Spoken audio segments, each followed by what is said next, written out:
What's up? This is Derek. Jamie Madrock. Man, this your man's Obi Trice. This is Ad-Lib. Yo, what up? This is Spesh One. This is Spesh K. Hot Rock's motherfucking Skot MC. Breaking Records. Breaking Records Radio out here. This is Breaking Records Radio. Check them out, man. Yeah. All right, man, and you know, I know you got some stuff going on, so I won't keep you too much longer. But one thing I did want to ask as well too. This is probably a hard one to answer, so I'm not surprised if you wouldn't have an answer. But like, being that you've produced for so many legendary hip hop artists, everyone from KRS, the Helter Skelter, Ace, Boot Camp, Large Professor, Cannabis, Tragedy, Talib, MC8. No Cannabis. I had to correct you on the Cannabis. No? I don't know what that comes up in the Discogs, but I never did nothing for Cannabis. No, you didn't do Cannabis. that. Okay. Yeah, I think it just comes up on the list somewhere and somebody wrongly credited, so I gotta like clarify maybe that one. But everything else you were correct. Okay, maybe like a YouTube video. You know how people will just name shit on YouTube and like put false credits and shit?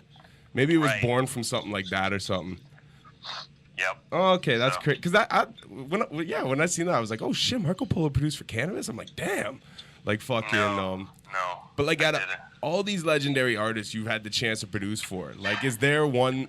Could you say that there's a favorite, or there's one at least where you're just like, holy fuck?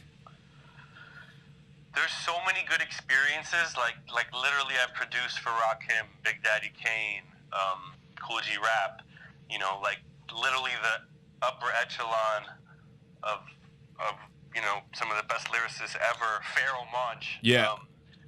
Large Professor. Like, but I have to kind of like, if I'm going to answer that question in 2019, it's like the overall experience. And for me, it's still Master Ace and doing an album with Master Ace. Overall, as an artist, as a businessman, as a friend, that's meant the most to my career and just my evolution and my gratitude to him and just the music we make. That's my favorite.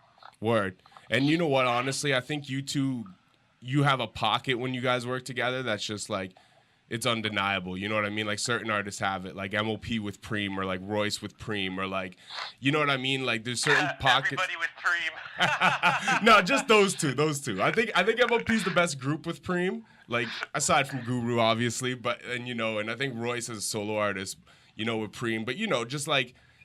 No, of course, I understand. Like Redman on Sermon beats. Between certain, you know, Pete and CL, and like there's lots of legendary exactly. duos, and I totally agree.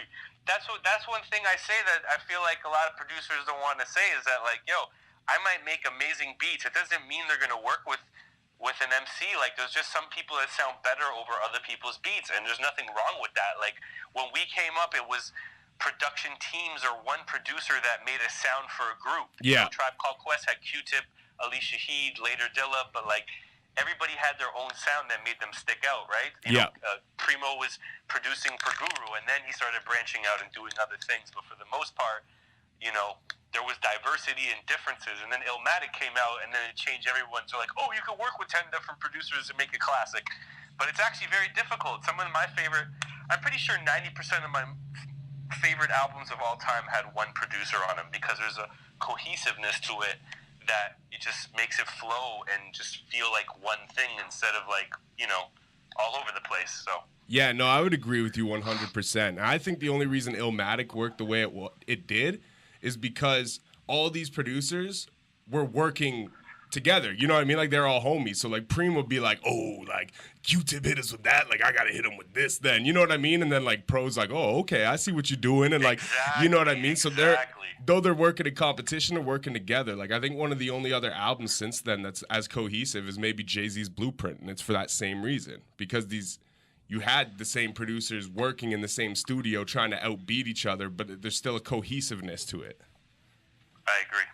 Yeah, man, for sure.